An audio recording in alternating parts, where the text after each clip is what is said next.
Assalamu alaikum. I welcome you all in the sixth lecture of this chemical reaction and equation, and our topic is balanced chemical equation. So we have studied what is a chemical equation. There we observed that when we write the chemical reaction in the with the help of symbols and formulas of different substances involved in it, that we call as chemical equation. Now we define this chemical equation of two types. One we call as balanced chemical equation, and second we call as unbalanced chemical equation. So now first is what we mean by balanced chemical equation.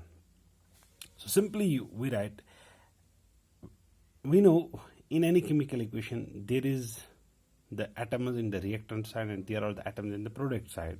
If a chemical equation is such that it is having equal number of atoms of different elements in the reactant and the product side, let us suppose we have such a chemical equation or chemical reaction in which there are equal number of atoms in the reactant and in the product side, then it is called as balanced chemical equation. So I write it as a chemical equation having equal number of atoms of different elements in the reactant and product side. It is called as balanced chemical equation.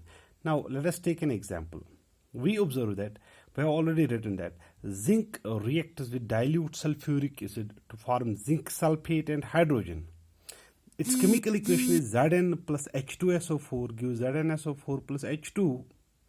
So if we now count the different number of atoms in the reactant and the product side, for that I have written number of atoms. That means number of atoms of different elements involved in this chemical equation reaction. Now this is the reactant side and this is the product side. So first we observe there is zinc atoms. Zn represents zinc atoms. How many zinc atoms in the reaction? One. How many in the product side? Only one. Hydrogen atoms. You can observe there are two hydrogen atoms, and there are also two hydrogen atoms in the product side. S stands for sulfur atoms. There is only one atom in the reactant side, one atom in the product side, and O stands for oxygen atom. 4 atoms in the reactant side and 4 atoms in the product side. So if we observe now, there is 1 and 1, 2 and 2, 1 and 1, 4 and 4. That means different number of atoms involved in the chemical equation, I will say, have equality between the reactant and the product side. Hence above chemical equation has equal number of atoms of different atoms in reactant as well as product side. Hence it represents a balanced chemical equation.